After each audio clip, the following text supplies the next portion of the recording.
All right, looks like it's working. Okay, very exciting. So, documenting Metamorphosis. It's the 27th day of Monday, and I'm here with the amazing Jacqui Carroll.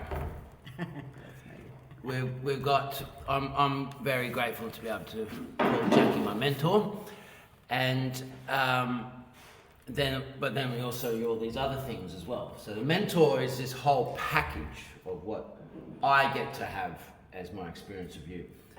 But you're also a very well accomplished ballet dancer from way back.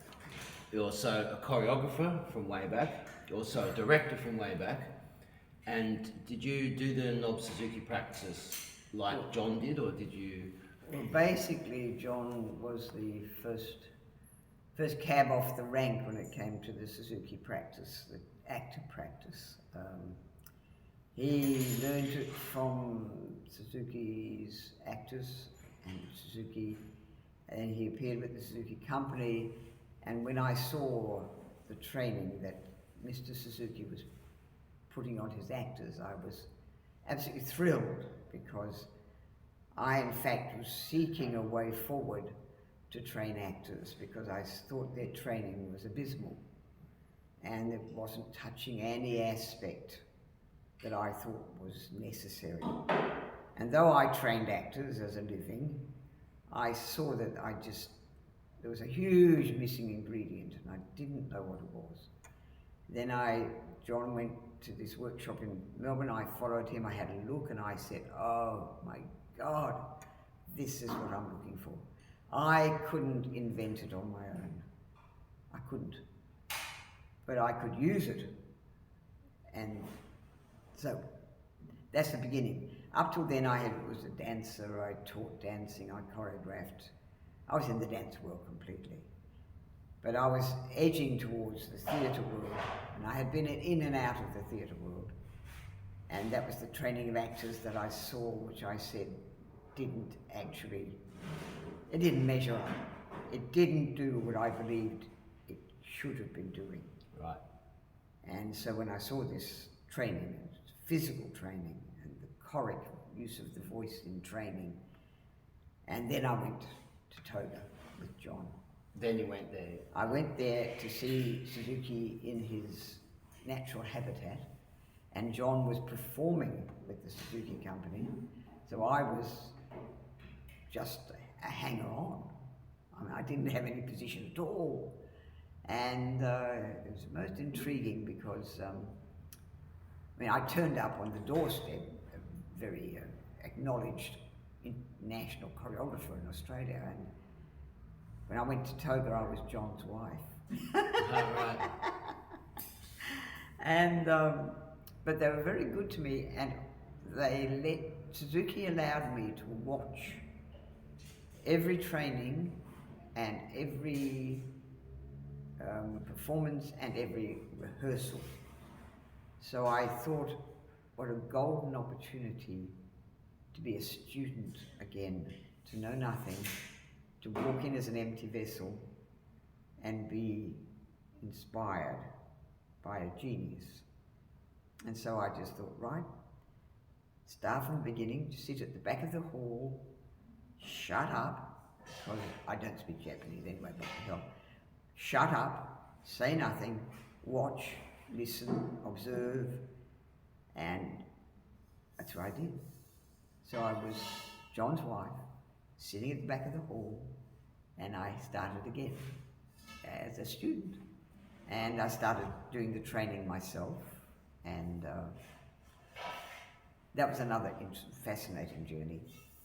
But anyway, the story is that I was looking for a way forward, and I knew the actor's body was at the centre of the quest. But for all my knowledge and my background, and though the actors loved working with me and I trained them physically and all those things, the fact of the matter was that I knew that no matter what I gave them, they made them feel good. They loved that. Yeah. Making them feel good. I was really good at that. And I got results from them, but there was the missing ingredient. And it took me, from the time I touched the Suzuki work with John, working with Suzuki, which was absolutely fabulous, because I'd never have had that opportunity if John hadn't actually been asked to perform with the Suzuki's company. Right. And I was very unusually, as a wife, because mostly in the Suzuki company, husband and wives are certainly, they're not permitted really. If one company member marries another, the woman has to go. She's not invited to stay. So married couples are not permitted.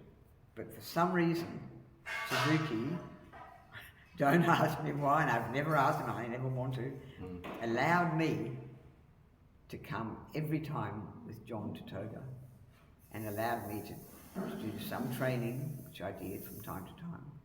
And he allowed me to watch everything, to observe every performance, every rehearsal, every training.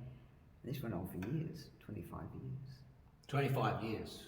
We went to Toga, John and I, every summer for 25 years, pretty well non-stop.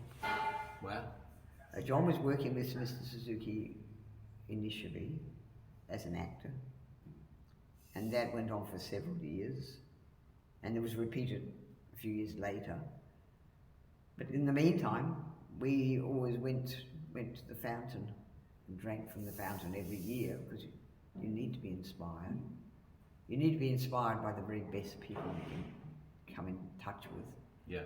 And we had, in fact, by some wonderful miracle, chanced upon Suzuki, and he is a man at the top of his tree. I mean, there's nobody like him in the world. He is unique, and he's a genius. And what he's done with his performances and stuff is phenomenal. So lucky. But I worked hard. It was very interesting process. Took me a long time to actually get to the core of the matter. And in the meantime, we looked at the Suzuki training, and we realized John and I would walk around Toga in the evenings after John had been rehearsing or performing or whatever. At about midnight, we'd go into the wilds of Toga, which is out in the country, and walk along the dark streets, and we'd talk about what we'd seen that day, what we'd observed, what happened that day. Why did Suzuki stop that actor? What was that all about? And so we went over and over, and then gradually, I remember turning to John one day and saying, I said, the training, which is a very, it's not, it sort of has a narrow band, Suzuki's training has a narrow band to it. That's what it is.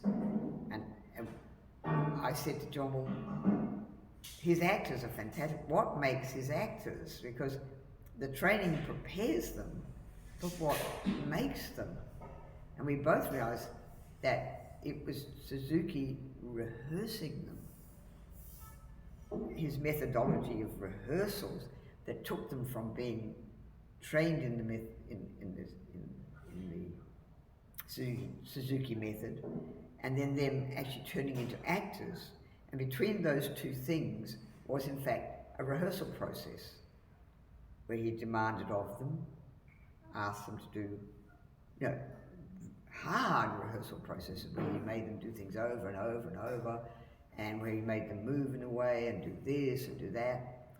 And by the time he'd finished with them, they were performing. So we realized that we had to introduce into the training we were holding all the time in Brisbane, we had to introduce the actual rehearsal process of Suzuki. So then John looked at it and started to produce all these improvisations, which is exactly what Suzuki does with his actors. So we introduced that into the training so that we could produce total actors from the training. And that's where it is now. So our training is more expansive, it's more Western, it appeals more to the Western mind. His training is essentially Japanese. Why wouldn't it be? He's Japanese, his actors are all Japanese. But The Japanese do things certain ways, and their learning process has been set up from childhood about how they learn. But we don't possess that here, so we had to introduce into the actual physical Suzuki training with his vocal training. We then introduced solo work for our actors with improvisations, and John set them all up one by one, like bang bang, red right hand, all those added pieces in the training are in fact our equivalent of Suzuki's rehearsal methodology. So you have the training in its hard form, simple form, and then you have the training, as John had set up, the NSP, Nobbs Suzuki Praxis, which is where it becomes the actor starting to delve into his own performance within structure, always structure, because without the structure around the exercises and the improvisations, it's woolly. But you don't want that. You want structure. You want to be able to clarify, look, watch, observe. Are they this? Is this happening? Is this happening? So it's beautifully shaped to contain the actor, and so the actor starts to listen to themselves and they start to feel themselves moving. But that was because we decided to add that ingredient, and we're the only Westerners who've done that. You're the only ones. To our knowledge, we don't believe anyone. Everyone just does it very straight. But you see, the Western actor requires more. We say, how are you going to make me into an actor? Just stomping. Well, we will do the additional Nobbs Suzuki Praxis. We will then carry you forward into the next stage, and that next stage will transfer logically into the productions. And our actors go out and perform anywhere with any director, though they prefer to work with directors who have training like us lot.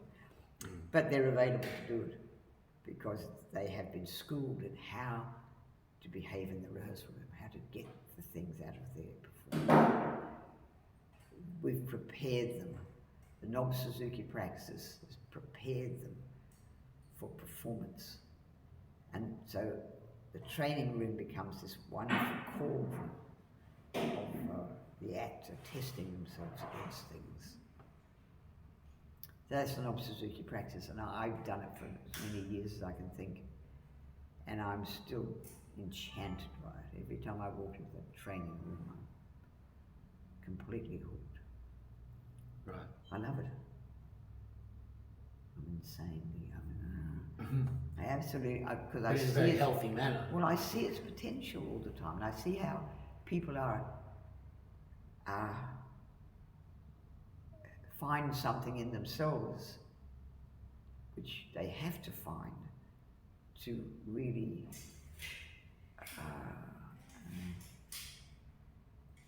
people who are hungry, for experiences that actually are investments. You know, you invest in the experience because something's going to come out of it, and you're going to actually find yourself in a world where you've never been before. And this world is going to keep opening up in front of you every time you train.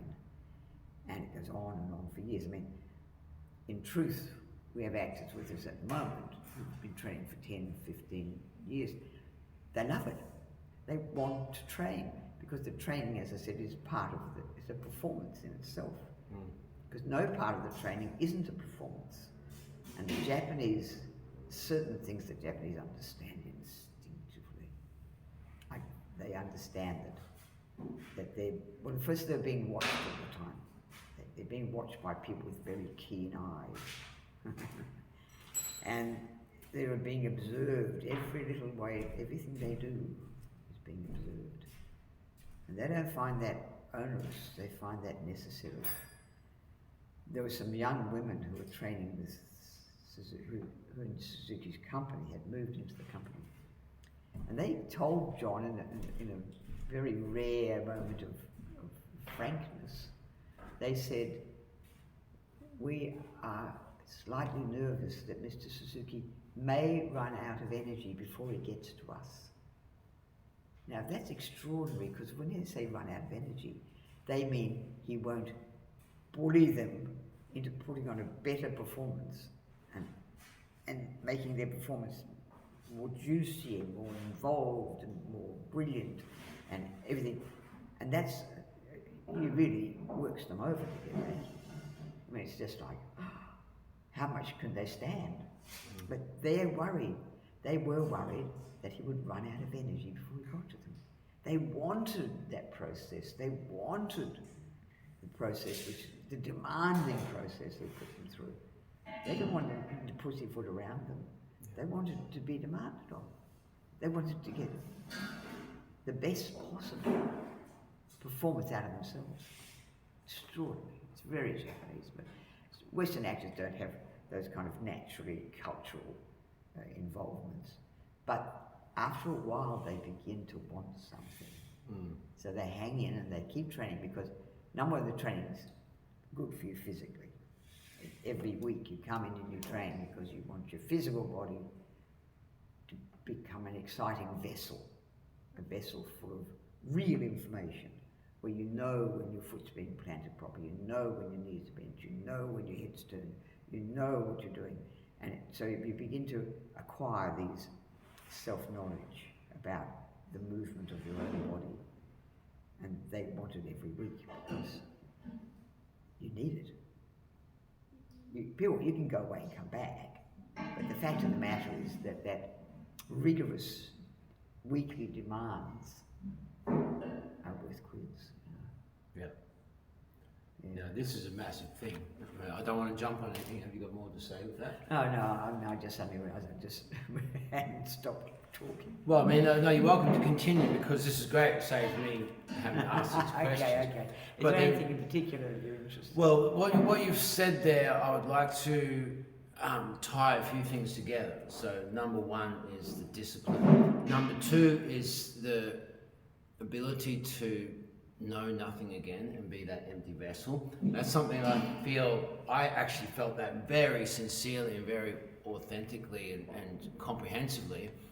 And God knows how many times you've told me to keep my mouth shut and I don't have any opinions since. And 8 days ago, I was standing just there and I was moved. I was very much moved by something. Whilst I was in a state of very much holding a discipline and being very quiet, being very within, being very empty. And I didn't cry then, but I cried later that night. I thought about it and I cried, and then the next day I cried, and then 2 days later I remembered it and I cried. Like, you moved me to tears with an improvisation that you did in between, while you were very facilitating in waiting for me to sort my dogs out and stuff so I could come and join, and we could actually start the stomp and commence training. So that's a big thing, because what you've said is this stuff, like, I've been looking at this my entire life. We just don't have it here in Australia. We're too soft, we're too sissy, we've got too much given to us. We don't need to apply it ourselves, we don't need to. And we get this positive reinforcement kind of stuff. Come on, you're doing great, you're doing great. Well, what have we actually achieved? So that's a big thing. Now, I do want to ask, is that something that you always had since you were small, because of your discipline coming from a ballet background, and then all the other, I do want to ask about the other types of dance that you did, because from what I understand, that you were basically the ducks of a school, for lack of a better term, and you were then about to, the way was paved and you had already accomplished and proven yourself. And then this guy died, and suddenly there was no company and you couldn't take those steps, so you had to go and make your own way. It wasn't until, did you say 33, that you actually got to be a part of a professional ballet company. But you've done all kinds of other stuff since then, and you've made your way, and then you had a whole plethora of skills behind you. Yeah, yes, that's an accurate story. The thing that I was hooked on going to class. Now, not all dancers go to class after they become professionals. They just dance because, and they might do a little bit of work for themselves, but I was obsessed with the technique of the dancer, how to produce this. Because it's a curious process, dancing, and you have to achieve X before you can move on to the next thing. You have to achieve that before you move on. So it's a climbing the ladder stuff, and you get more skills, you get more this and that and the other. But then if you go into a company or something, of course you get daily class. Now, as a commercial dancer, as I turned out to be, that's not on offer, because everyone's gathered from all over points of the world. There's no sort of central well of information like a company. So I had to go out and look for class. And the most interesting thing to find out is you're a dancer, you've trained, you've got a job, and you walk into class, and you're a new teacher or something. Monica Halliday, bless her heart. And you're doing a plie. Now, plie is one of the most fundamental exercises in the dancer's lexicon. And this person turns to me and says, "What are you doing? That's not good enough." And you go, "But I've been doing it for 12 years. And suddenly someone says, "I want more from you. I expect more. Technically, you're not up to it." And you go, it's a shock. And so you go, "Oh." And all the way, you're so lucky if you find a teacher that will say something like that to you. That will do that, you are. And will say something and will arrest your natural thinking about what you're doing and suggest that you don't know enough about what you're doing. Well, that's me, so I'm very lucky for that, you see. And that's brilliant, you see. And this rings a bell in my head straight, even as I speak to you today. This is like 40 years ago or something, 50 years, who knows? And she said that to me, and I got a shock, which is the best thing a teacher can do for you, is to shock you out of any complacency you might have about how good you are. It literally is, it's a bit like a zap, isn't it? It's brilliant. And as you get more mature as a dancer, as you go through the ranks and you move up the scale, you're always doing class. I was always doing class in London, and I never stopped doing class because I loved it. And then suddenly you get a teacher who walked, "I got an injury, that's right," and I couldn't fix it. The teacher I was with was amazing. She had me turned out like and then I suddenly stopped going to her. I went to another teacher, and this injury I was getting was really, really painful. And she walked behind me and she took my shoulders and moved my shoulders forward. She said, "You're leaning back slightly." And I said, "Oh." And the injury fixed itself up. And I had this tiny little instruction from this teacher. You're so grateful. You want to hug her. You want to say, you want to go and get on the floor in front of her and say, "Thank you, thank you." Then I'm in Paris doing class. Now by this time, nobody gives you corrections because you can do it. You can do the pirouettes, you can do you can do it all. And you're very capable, and this is as a dancer again, before I met the Suzuki stuff. And there was I in Paris and doing class, and this man, this teacher walked past me and said, "Oh dear," he said, "you're so serious. You are too serious," he said, "too serious." And I went, "Oh, that's interesting. What an interesting thing to say to a mature dancer. You're too serious." And I realised that he was right. And so I can actually remember these things in my life, in my dancer's life. There are lots of other things where Willie did it might change my whole technique, but that's a huge other story. But what I'm saying is there's gold when these people walk into your life and say these things, these little about you as the dancer, you as the performer, you as all these things that you are, but they say, "But you can be more. You can be more." When I got to Suzuki, you see, I was always that kind of dancer. I loved class. I loved working on technical stuff, and like I say, these teachers walk into your life and they suddenly say these things to you, and it's fantastic. Because when I went to Suzuki, and I was quite when I went to Suzuki, I don't know what age I was, 15. And I suddenly was in this whole other environment, completely other environment, working in a totally different form, which was absolutely fascinating. And suddenly I realized I had to go back to the beginning. I had to stand in front of him or anyone who was teaching me as if I knew nothing. I was an empty vessel.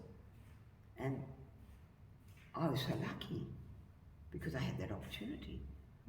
And there I was, 50 or whatever age I was, suddenly I became a student again when you know nothing. And you think, how lucky I am. Keeps you young, starts. No, it isn't that, it's my natural proclivity to be like that. I even now, as I said, when I stand in that training room and even do a demonstration, I'm incredibly aware of the things, the senses and the accuracy of producing the movement and the underscoring of it and where all these things that are running through my mind. And I'm trying to satisfy them. Trying to satisfy the thing I want to do. Make it so that it's the best I can do at that second in my life. And I reckon that's terribly important. It's vital, it's absolutely It's vital. crucial. A lack of ego. You see, the ego is a dreadful thing. It stops you in your tracks. It stops you from learning. It stops you from learning because you think, oh, I know that. Oh, I can do that. I've learned this lesson before. Oh, I've done that. It's okay, I can do that. Actually, yeah, I hear you, but you're not. You're not getting the most out of it. You're just not getting the most. Yeah. Because you think you know it. As soon as you think you know it, you're lost. You stopped. You stop learning. As soon as you think, what is this thing that I'm hunting up? You try and smell this thing. And then you're in a very interesting position. Fascinating position to find something out. So obvious when you think of it, you know. And I guess like I've always been like that. I realise it now, and I'm lucky that I have been like that. And I'm very lucky that I've actually encountered people in my life that have actually forced me to keep going back to the beginning, keep going back to find out what you don't know. Wow. Well, that's a massive point. If I can jump on that, like I'm pretty well trained in the things that I'm trained in. I'm trained by some of the best in the world. But to come and happen upon you and John and be able to come and view the training and then say, this is actually something I'm really interested in. And I was actually interested in at the start. There was just something about it. And to be able to join the class, because I don't have the background of what the other students have. Well, then believe me, they look that way, but their background is 10 years plus. That's what it is. Well, I mean, every one of those people who come to training come in with something. They didn't just walk out the woodwork that day. They didn't just walk out the wall. They've lived 20 years, and they've lived 30 years, or whatever the years they've lived. And they bring that into the room. But every time you train, I haven't said it recent years, but it's like becoming an infant again. It's like becoming in that wonderful state of innocence, of not knowing, and of knowing a lot. You know an incredible amount, but you know nothing. Well, that's what I'm trying to do. And the thing is, when it comes to people in the West, then I recognise you and John are pretty good.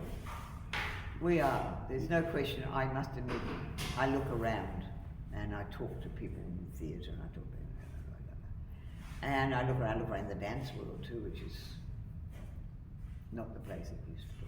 That sounds like. No, and at this point, if I jump in and say there's no really, you can't really actually put tickets on yourself. You can't talk yourself higher than you are, because I've seen it. I've seen how good you are. Look, I've seen you choreograph. I've seen you direct. I've seen that. I've seen the films. Yes, I know. I've seen the people that come to these films. That's another point, isn't it? A very interesting point. That room, when you did this first film, see, I want to go to here, but we want to talk about a film that I watched last night as well. But if I can just say, at this point, the people that were in that room for that first film screening, they were very, very focused on everything you said. And they had seen that you knew what you were doing, that you knew your choreography, you knew your direction. I picked up on that. Alicia was in the room, she picked up on that. it was very clear, and my friend who was with me, Tony, it was very clear that you were very highly respected amongst these people. And there was some guy there with another guy who, he was obviously very good at ballet. He knew his stuff when it came to ballet, and there was another guy that knew his stuff when it came to lighting and photography. And they were very focused on you. Like they basically worshipped the ground you walked on. And I could see, because what you're saying about luck, I don't particularly subscribe to luck, because luck is hard work. It's kung fu, progress achieved through discipline. And you said, one of the first things you ever said to me, there's no shortage of work. And I can see that you're very lucky. Even having this space and stuff, you're very lucky. But I mean, it's the person that you are, second by second by second. You're 86,400 seconds a day. And it's the person that you've been every day for 86,400 seconds. You know, it really does show. And so for me, without being, putting you up on a pedestal or anything like that, it's actually like I'm very honoured and humbled to be able to come and make myself an empty vessel, to make you like Mount Tambourine and John like Mount Tambourine, and me the weather that I break myself against. And that is not what these guys do, by the way. I'm just going to reiterate that because John was very clear about that. That is not what we do. That's not what John and Jacqui do. They do not want to break me. I make myself the weather. I make them the mountains, so I can break myself against them. But what John was saying, would you elaborate on something of this, where we're saying the body can be pushed to a certain point, the mind can be pushed to a certain point, even the psyche, which I sort of thought was a whole collaborative thing, is a whole accumulated thing, but that must be just this is what the psyche is. That can be pushed to a point. The soul, we don't really know what the soul is, but that can be pushed to a point. But spirit is just endless. You can just keep pushing spirit. What would you say about that? Absolutely. You see, these sort of words are hard to introduce into modern society. Spirit, the world of the spirit. But you realise that the one thing that you've got to sort of offer, in a sense, is this your own spirit. And the spirit is a thing that actually buoys you up, moves you forward, propels you to do things. It's deep in the body centres, and it's sort of a real thing. It inspires you to continue, because so many people are put off by things like they fear that that they're not looking good enough, or they're not, and they're fearful of their own sort of image. And you think, don't even think about that. This is not what we're doing. It's not what we're doing. We're saying to you, there's a door that can open, and you can walk through it if you're only prepared to release the ego and start to be demanded of. No, your knees aren't bent enough. No, your arms aren't loose enough. No, your feet aren't good. No, this. No, the mind is not free to receive information. Your mind is full. And you know, like I said, I remember teaching a couple of actors, dare I say, and I said, look, you're full up to here. I can't teach the last 2%. Yeah. I want you to be empty, and then we can do something interesting. But they looked at me and I said, I can't teach people. You're full. You're full up to here. I can't teach you. So that is something I was taking retreat recently very seriously, and I was here in my centre, just as one example out of, I could give you 1,000 examples, even just from the last few weeks. And I was doing a practice, and I felt myself sink, and this is Tai Chi. I hadn't actually felt that since about 2018 or 19. And then I'm like, whoa, where have I been? And then I felt something in my centre.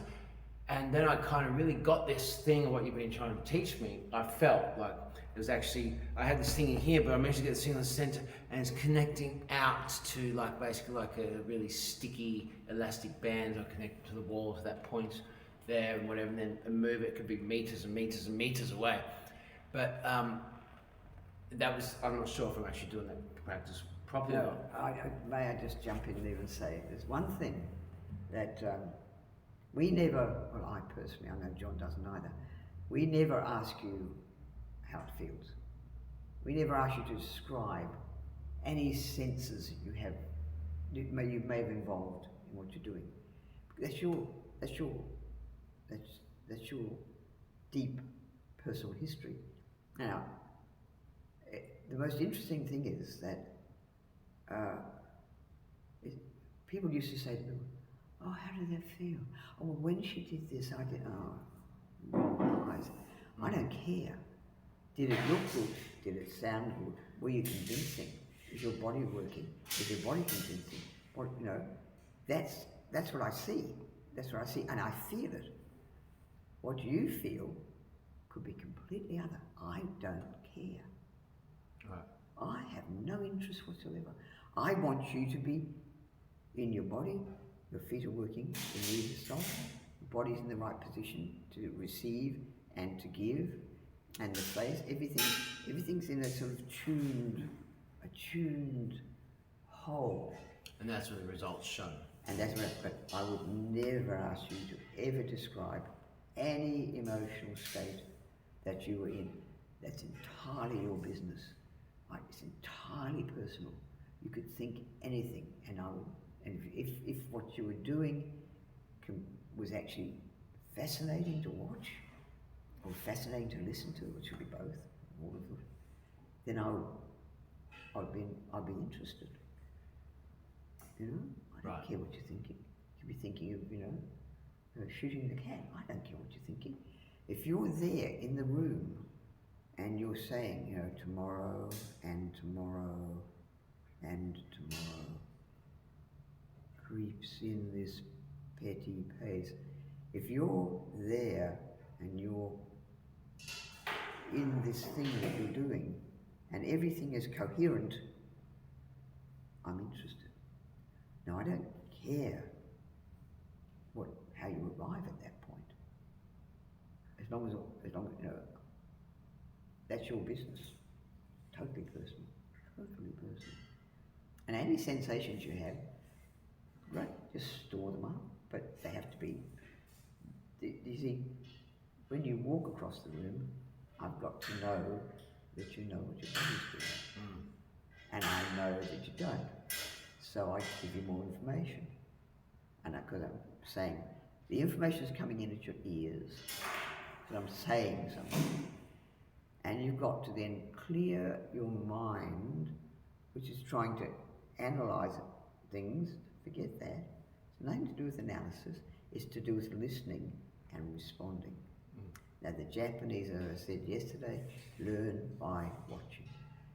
They never get told, "Oh, you should be doing it this way." No. They learn by observation. They watch someone doing something. It's recorded into their being, so they'll make a statue. And that's how they learn. They learn. They don't expect people to comment on it or anything. They just do it. And they know when they get it right, they probably won't hear a thing.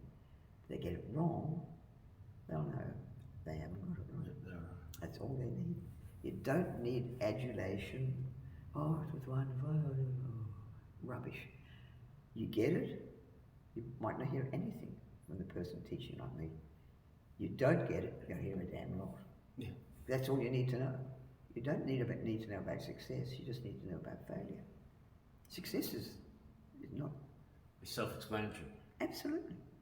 Absolutely. I'll see it and you'll feel it at the same time. Can I hone in on something there? Because what I'm doing is just documenting metamorphosis. I do therapy, I'm a therapist, and so that's what I've got a particular interest in what we're doing that I don't know if I share with the other guys that are doing the practice. Because we have this, the documenting metamorphosis. So the metamorphosis is a transformation that we have through the performing arts. Then we have this thing about discipline, which is massive. For me, I really thirst for the discipline. Then we have this thing about like what you were just talking about, and you don't get that feedback. But then you do get the feedback. And I mean, how many times have I heard something and I've seen it and I've been very focused on doing it, and then I've become aware that you're yelling the same direction, like yelling, it's echoing off the surface behind me like 5 or 6 times, and then, oh right, and then what do?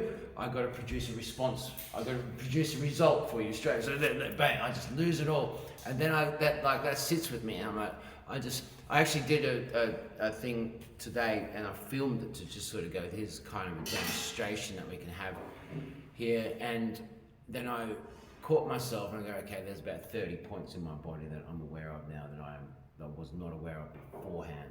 And I went and did it again, I come back, okay, now there's 13 points that I'm aware of in my body. So that's a pretty good improvement, but it's still on such a long way. And so, like I was saying before, when you realize, like, you're in your center, and then you find your senses, like, well, I was here all this time, but where the hell have I been? Let me tell you an interesting story. A woman called Isadora Duncan, I don't know if the name rings a bell, probably doesn't. Isadora Duncan was a 19th century woman who lived into the 20th century. And she, at that moment, the only dance in the world was classical ballet, which is very formal.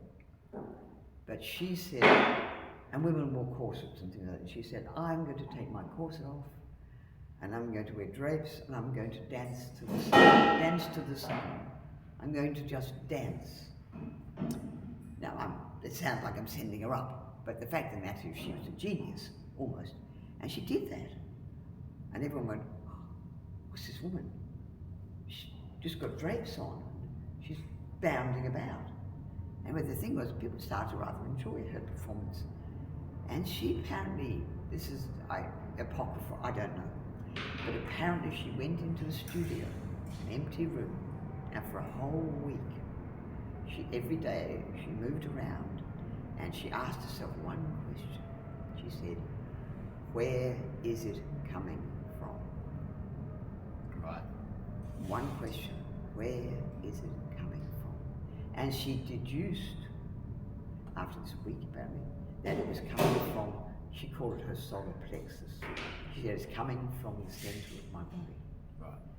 All the movement is coming from the center of my body. And that is genius. She's prepared to spend a week puzzling over this conundrum, because she would dance around.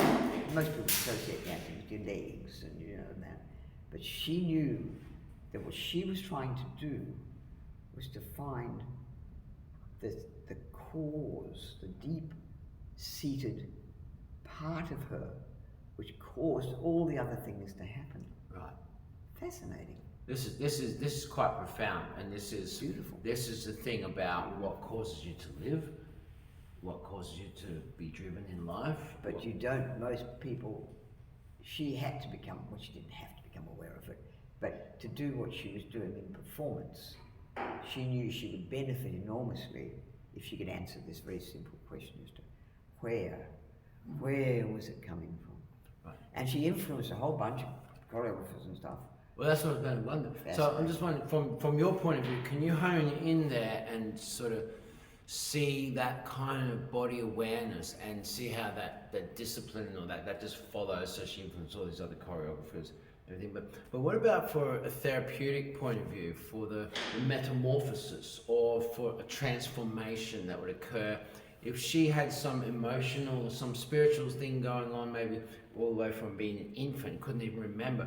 Because this is really the only way that you're going to get into that kind of depth and transform it. The whole thing is that she, you see, she was already an accomplished dancer when she started to ask the question. Well, she's starting to pull herself apart. But she wanted to obviously be more inspired. She was already inspired, but she wanted to be more inspired, by the sounds of things. And therefore she had to satisfy herself that she knew where the stimulus was in fact coming from, for her to make these dances that she made. Yeah. And she started using really important musical composers like Beethoven, Mozart, and all those people. And everyone was shocked because the dance danced this trivial, sort of low-key, trivial musical. Oh, really? Well, the classical ballet is beautiful music, but it's not the same. But she was dancing to the huge big composers, the Chopins and everyone. She just took their music and danced to it, and everyone went, this is a shock, because nobody did that. It was totally original. She was an original. Okay, so that's pretty massive Oh, transformation. it was fabulous. Anyway, I suppose my point is, when the dance can't do what the training does. No. In the most extraordinary way, dancers benefit enormously from the training. That's Jaden, myself, and we benefit from the training because it's about something else. The ballet, with all its formality and stuff like that, well, even modern dance is not quite the same at the moment, but doesn't do what the training does. It doesn't say, you're not stomping hard enough. You know, you're not in your body. You're not actually, you know, your knees aren't bent enough. You're not smooth enough. Your center isn't working. Your hips are moving too much. You do blah, blah, blah, blah, blah, blah, blah, blah. All that comes in the training, because the training is so simple that everything can be observed. Every part of it can be observed at all times. Classical ballet is more complex. You have this and you have to do that and you have to do that and you have to do that. So you can't get the simplicity of the training, and we don't, when the center's working, it's not, how do I put this the right way? The center is available to you at all times, but you're not going to imagine that it can actually furnish you with all the other things like the walking and everything. It can't. But when you've got those things, you can then work backwards to the source, like she did. And if you don't have the framework, then you have nothing to work on. Right, yeah. If the framework is weak and not continuously being, well, perfected is a bad word, but being impeccable. Well, no, you need to be drawn into a very interesting world of effort and world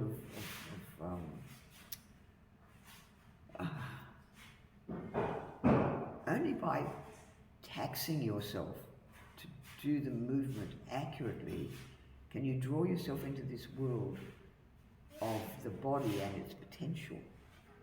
But if you're not accurate, you're not going to ever experience it properly. And you can't go the extra mile until your body is an accurate instrument. When you do that movement, if it's not what it ought to be, then you're not there yet. And if you're doing the center again and you're not doing the walk and your center's behind your feet, you're not doing the movement. Until you experience the movement in its complete form, then the progress you want isn't available to you. You can fake it. You can fake it. But it's not real. You're not getting anything real. Well, no. Anything like integrity. Well, you're never going to be free to move forward to investigate the bigger world of the training and the bigger world of the Nobbs Suzuki Praxis. You can only do those improvisations like the bang bang last night if your body is a tuned instrument, and your body won't do something ridiculous and ill-informed. It'll always be tuned, and you won't be tense, and you won't be this, and your voice will be good. Why? Because you've trained for 10 years to speak. This is a big thing John kept talking about last night. I didn't hear what you were saying to the other guys, but he kept repeating that point to me. So you can do this, you do that, and do this if you want to, but it's not about all this other stuff, because that thing, that knowledge is in you. It's in here, it's in here, it's in here, it's part of you. And the thing is that the Suzuki, it's like saying, the body is the fount of all information that you need. And the body has to be disciplined, it has to be taught to learn. The body it's a vessel, it has to be taught to learn. Yeah. And that takes a lot of,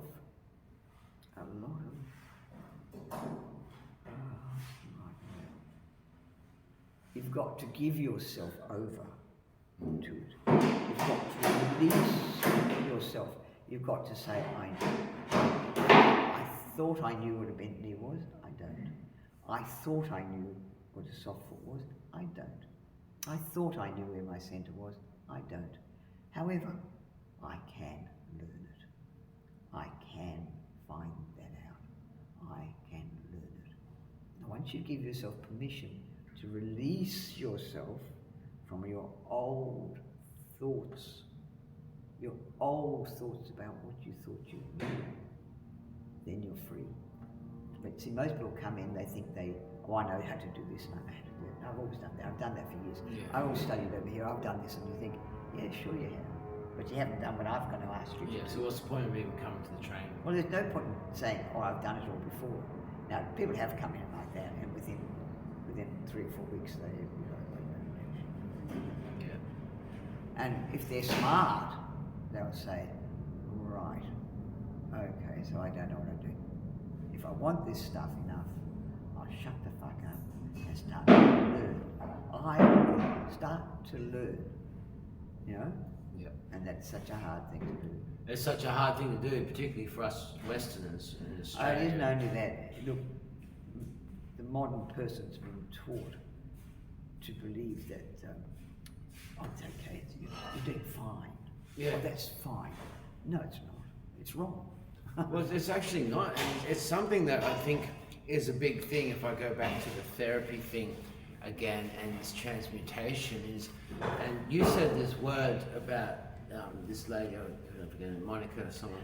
The one who said, where's it coming from? That's Isadora Duncan. Her name Isadora Duncan. Yes. Now, you said something that she needed to satisfy her own self. She did.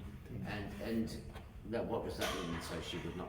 Well, I think I wouldn't be able to sleep if I didn't give everything to training last night, and then I got to have the film viewer, and then I got to spend a bit of time talking about that and talking about your own thing.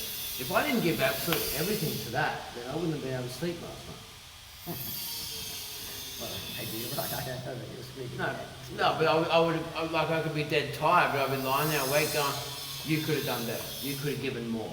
You could have, could have this, could have that, could have this. Now But that's interesting. See, I don't think self-flagellation has any place.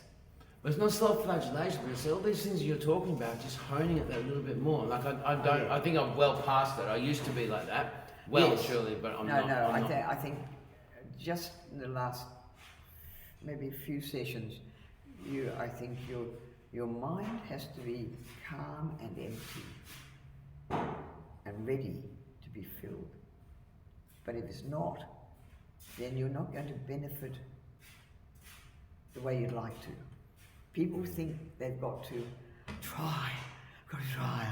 Yes, of course you have to try, but you've got to try intelligently, number one, and with an open mind, number two, and with great sense of observation, number three, and you've got to participate in all the training as if every movement you do could be better.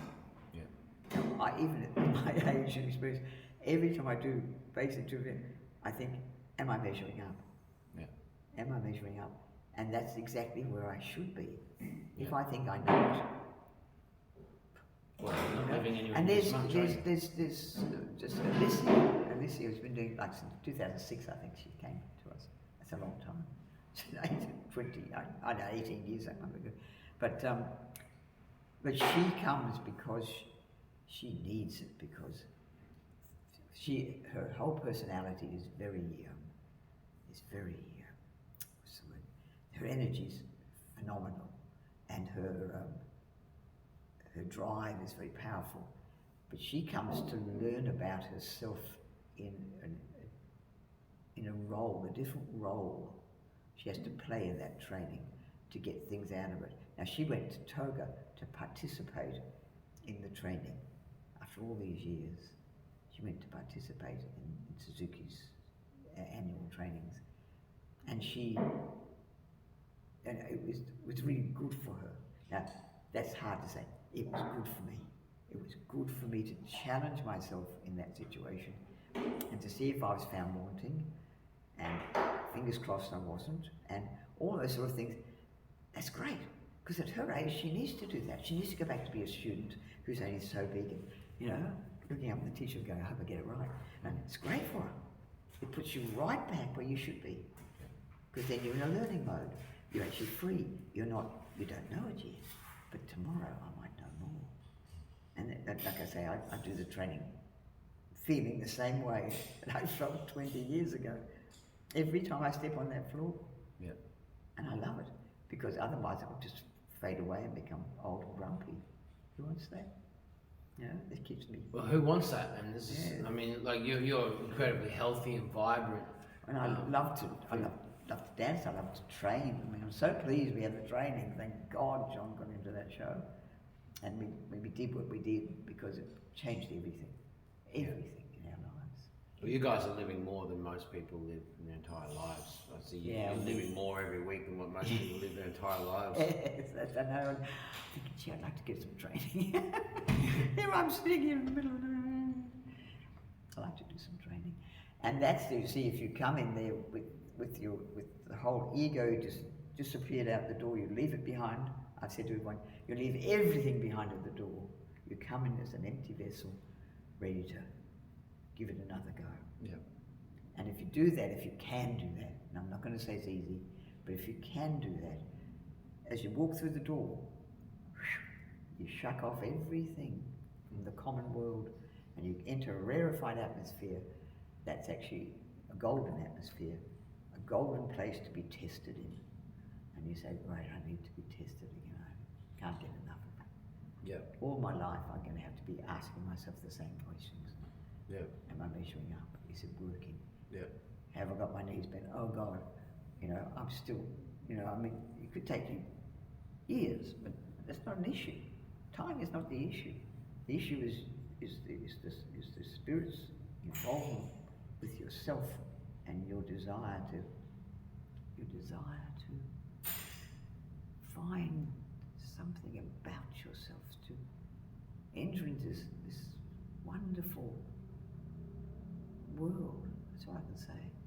That's it. Whenever you go, you realise you walk into those doors in Toga and you're in the world of theatre, you're in the world of the spirit, you're in the world of the human endeavour, you're in all that world is there, and you can participate in it. Oh, lucky me, lucky me. Yep. Every time I felt lucky, I'm so lucky to be here. I am so lucky to be here. To be amongst, you know, Suzuki, his mob, to see it work. So lucky. I still feel lucky about that. Really lucky. Well, I think you are for what you've got. Like I just saw something in your face change in your eyes when you're remembering back. You know, so you've got something in there that can't take it away. You can't, mine. Yeah, but it's also like you got so much more out of it because of the focus and attitude that you had, and that's what I really try to bring to it. And I'm absolutely mortified at myself. Like sometimes I say these things. And or I'm like, I gave everything to that, and look how much I improved. So where the hell was I to start with? Now that's a very interesting question to ask yourself, but it doesn't matter where you were, it matters where you are now. I never look at the past, I always say, where am I now? Yeah. And the future opens up in front of me. And that's a great place to think you're at, because if you don't think like that, everything is, I should or I couldn't, why couldn't I, all those useless questions that are not going to be answered in your whole lifetime. But if you say to yourself, right, here we go, good my loins, ready, clear mind, calm, bend my bloody knees, bend my bloody knees. Simple things like that. And your body will you'll finally begin to own it. Yeah. But it takes years. I mean, you're only training once a week. We used to do 3 trainings a week. Well, I'd train every single day. But there's something, if I can also just refer to what you just said there, because this is the big thing that I got like in the first 3 weeks or something with the question, and then I'm going, so what do I do here? What do I want to have as my end result? Because it's always about finish, but it's like I'm not finishing to move to the next, and then in the end it comes to performance. What you want to do is present a performance. So that thing you just said about owning is something that I've really taken that, and it's actually transformed a lot. I mean, I go like my grandmaster is just around the corner from where I live, and I haven't felt like training with him since 2017, just because I was working a lot, running these 3 businesses, and I injured myself, and I just have never been at that standard for the disciple that I was when last time I saw him. And so I just haven't been able to walk in. I drove past there tonight, and I was coming here, and I looked in there, and I saw a master level student who's about to start training. He's doing all the stuff on checking people in, and he's wearing the master shirt, and he's about to start training. And it's like I'm just not ready to go and do that yet, but I'm able to come here and see I'm able to have this kind of discourse with you. I don't do this with my Sifu, but he's like the best in the world. But I would say that you guys must be on that kind of caliber, as the best in the world. But you've got this thing about this transformation, which is what's really honing in, what I'm really honing in on, and it's really drawing me out of myself to be like what you were saying before about, like this affects my image, I'm thinking about this, thinking about that. You've got no time for any of that. The spirit is out and it's expressed, and then you're both very masterful at loading us up with all these different things. So the mind and the ego has been overwhelmed, it's checked out, and what you're experiencing is us presenting something to you that we're kind of watching ourselves present. And it's not until after the fact, I had like 7 times at least last night, that it was after we finished the training, and John did actually call, okay, finish a little bit sooner, and then he'd talk about stuff, and that's like, when you finish, you go like, you can feel everything that has been alive, and that really gives you a good look at yourself.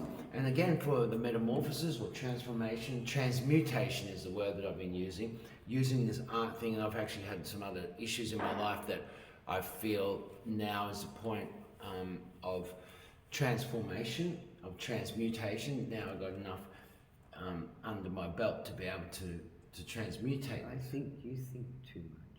I do think too much, and I've become very aware of that in the last few weeks. My point is that I think. I agree with totally what you said, yeah. So, the empty mind, the empty brain, it's like the emptying. Now you fill it up. But you fill it up physically. Yeah. Not mentally, you fill it up physically. But it's an interesting place to be, the empty mind, the empty body.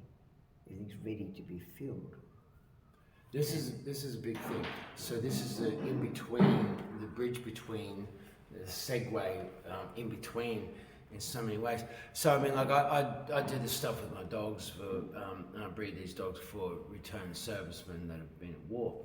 This, what you just said, and everything that you've said it's actually more valuable than the work that I'm doing with my dogs. They should be training. They should be trained, but we can take anyone, any demographic, any cross section of society, and we look at them where they're at, and all the things like you only take advice from people who've got what you want. So look at it from that kind of point of view. What they got here, what can we improve here? Be really strict about it. It's always going to come back to they should be training. They should be training. They should be training. I know. There's nothing else like this out there. I know.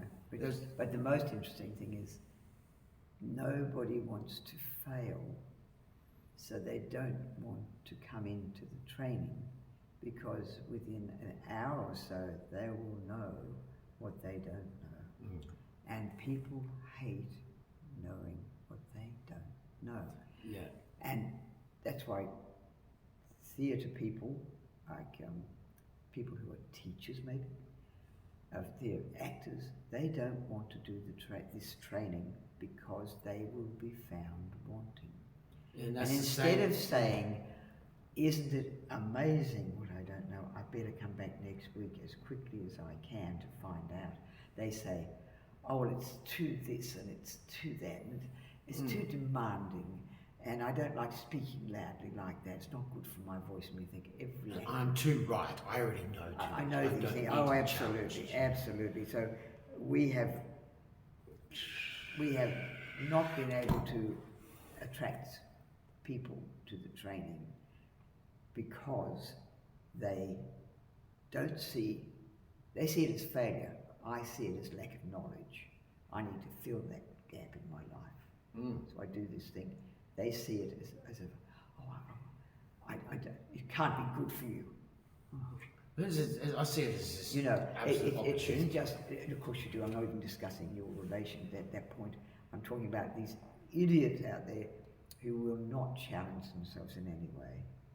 They don't wish to be challenged. They're terrified of not knowing or being wrong. And I always say, wow, you don't know what you're doing. Isn't it fabulous? Now you can learn. That's right. And they never come back. And they never come back. And this is the thing that I see in Australia as well. Oh, it's everywhere, Peter. It's everywhere. It's all over the place. It's very weird, but I always say, oh, you don't know. Isn't it fabulous? Now you can find out something. Now you can learn. And they go, I don't know. I never come back. Yeah. Look, I don't care. I don't want anyone in that room. That's stupid. I don't want anyone in that room that's stupid. I only want people that really want to be there. Well, stupid is knowing better but doing it anyway. Is that correct? No, stupid's a bad word to use. I don't want anyone in that room that doesn't desire a personal revelation. Revelation. There's no point in coming. Yeah, because revelation is a fantastic word. It's revelatory. And it's not what I don't know that's the problem, it's what I know for sure that's the problem. Oh, damn right, honey. And I'm really secure in this one. Are you? Well, if I say that to you, then I'll be like, oh, wait, I'm going to be broken now. Shouldn't have said that. Well, I should have, because now I know exactly. Yeah, but the interesting thing is, I feel better. Oh, dear, that's good. And they look at you and they know you're sending them up. I know, I feel that. Because you can't say that. How can I can't even say it after 25 years of doing it or something. I can't say, I know that it worked. No, I don't. The person watching me, like John, he could tell me whether I knew I'd do it or not. Only once or twice have I ever felt that something happened that was like, oh, I did. It was my voice, and I got it right. I could feel it. It was the most extraordinary moment. Whole body felt it. It was like, oh, where am I? It took me 15 years to get there. So this is a great one because you told me this story last night, and then I said, yeah, so I got that feeling too, and it was revolutionary to me. And you go, no, you haven't got that feeling yet. You don't know what you're talking about. And I'm like, okay, yeah, you're right. Well, I had significant improvement to the rest of my life. But yeah, how am I supposed to even know what you're talking about? Not knowing is fantastic. And how could I possibly have any frame of reference to know what you're talking about on the depth of what you're talking about? So that's the sobering. Oh, what? Wait a minute. Yeah, right. I don't have any opinions. I just caught myself. I need to be an empty vessel because in 10 years' time, it's going to be a different conversation. But I've got to spend 10 years. I've got to spend 10 years in the classroom. Then I might know something, just a little bit. I can't be sure. I haven't. It's a wonderful place. It's a wonderful place. It's like a fairy tale, opening up the doors. Oh, wow. Yeah, what wonder. Yes, exactly. And so many people want to be satisfied tomorrow. Well, you're not going to be satisfied tomorrow, mate. Well, what is the because your expectations are so low. Yeah. You only might be if your expectations are that low. Well, who cares? Exactly. That's the thing. So where are you really going to get to? And if you've got a lot of work to do, then how does the heart lift? Because you've got all this work to do. What wonder, what opportunity you have. Every moment is an opportunity in that training room. Every moment. And like I say, when John stood behind me and said, you're not stomping hard enough. You're not working hard, that's what he said. That shocked me. And I thought, I better take that on board. I need to find out something that I don't know at all. I'd better start working at this thing. And once he did that for me, see, that's a gift. John telling me that's a gift. He's giving me a gift. And so many people these days think, oh, just being sort of demanding and cruel. And you think, oh, aren't you listening? Can't you hear that this is a golden opportunity to change yourself? To transform everything. Transform to yourself. Metamorphosis. I know. It's really weird. And you can't, some people begin to believe it. They begin to understand that what the training is all about. Yeah. Themselves, their relationship with the thing. And I'm the intermediary between them, themselves, and the thing. And I stand in the middle and say what I expect. And they have to have that. You can't do it. And I'll take that a step further as well, because he's got this thing about power of words and not lying. And the big thing about lying is that people make excuses. They're just lying to themselves. They're trying to enlist other people in their lie. And the thing is, when you lie, then you put out this cloud around you and start believing your own lies. And as soon as you've done that, you're in this downward spiral and you've got no idea. Yeah, it is literally like that. Yes. And look, I can't speak for other people, except I just know that those people who come, like the Elysius and the Shanes and the other people who come, they're there because there's a gap in their life that has to be filled, and they have to work hard to fill that thing. Yeah. It's not natural, but work. And then I look at Alicia and Shane. Jade's a bit different because he's a very accomplished dancer, obviously. But I look at Alicia, and I look at him as well. But I look at Alicia and Shane and going like, they are working so disciplined towards Absolutely. this void of something. Like they're looking into this void of themselves with such a discipline. And but the other factor, which is something that not acknowledged as much as it should, is they're enjoying themselves. And they're enjoying themselves. But they're enjoying themselves Because they can only enjoy themselves because they have reached a level of competence which they can then test themselves against. Yeah. Now, because of that, they're in a good position. Yep. They're in a good position because they know enough to demand something of themselves and to know if they're halfway towards getting it right. And believe me, every time they step on the floor, particularly the walks and things, that's like, oh, you know, did I do that? The challenge is obviously it never goes away. And I love the humility that comes with that. The humble is just so beautiful, and it comes through. And again, this is something that's ultra important. It's to more important getting out than of bed. anyone realizes. Much more important than anyone knows. And it comes back to this fulfillment, satisfaction, inspiration, motivation, contentment. All those things, Happiness. the things that you see the things, they're things you arrive at, but you never discuss anything like that in the training. We always let you arrive yourself. They're personal feelings, they're yours. Perfect. Yeah. And that's good. And that's a nice thing to know you're party to, like myself, you know. But we never discuss that. Never discuss. Every one of those people have their very personally themselves. And I like it that way. Right, I really like that. I've actually just taken something a lot from that. And like I've said to you a few times in the last couple of weeks, that you've really helped me through post-traumatic stress kind of situation that's occurred, and through what you just said there, that's really touched me again. I've taken, that's touched me, but I've taken something from what you just said there, and it's kind of like an osmosis learning at the same time as some deeper thing. I think we should finish there. Okay, well, I think we should finish. Should we finish there? Yeah, I'll go. I wanted to ask you two, but we'll finish there. That was great. Thank you. That's really great. Really great. Thanks. And we'll wrap it up.